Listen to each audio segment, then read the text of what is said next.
Giappone, Thailandia, Cina, Australia, oltre 30 operatori economici internazionali e 53 aziende venete. L'Asia guarda al Veneto e il Veneto guarda sempre più all'Asia, questo il tema del forum organizzato da Venice Promex e finanziato dalla Camera di Commercio di Treviso Belluno Dolomiti. L'evento, ospitato nella splendida cornice di Castelbrando a Cison di Valmarino, è stata la prima di 3 giornate incentrate sulle opportunità per le piccole e medie imprese venete in una delle aree più dinamiche del commercio globale. È un'operazione che ha avuto già un suo inizio con il Foro Pimes quest'autunno, con l'area quindi dell'America Latina e quindi sono delle opportunità che le imprese, soprattutto le piccole e le medie imprese, che possono avere nel completare la loro gamma di prodotti, presentarla ai buyer che oggi sono qui. I settori che abbiamo preso in esame sono quelli tradizionalmente forti per il nostro territorio, sono quelli della metalmeccanica, della fornitura e dell'arredamento.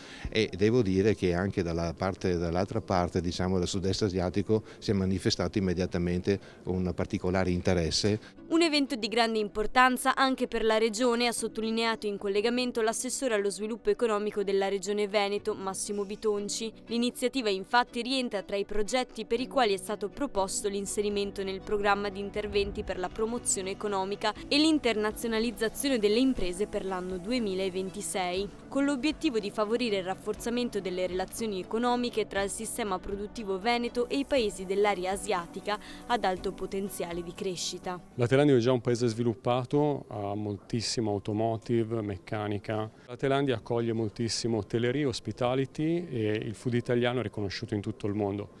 Una nota particolare su Treviso: noi ormai da 3 anni facciamo la Best Tiramisù Competition in Thailandia per educare i consumatori che il tiramisù è di Treviso, italiano, non è giapponese come credono loro. Un percorso che guarda al futuro e punta a rafforzare la capacità delle imprese venete di cogliere le opportunità offerte da economie in forte sviluppo, contribuendo alla crescita e alla competitività del sistema produttivo regionale.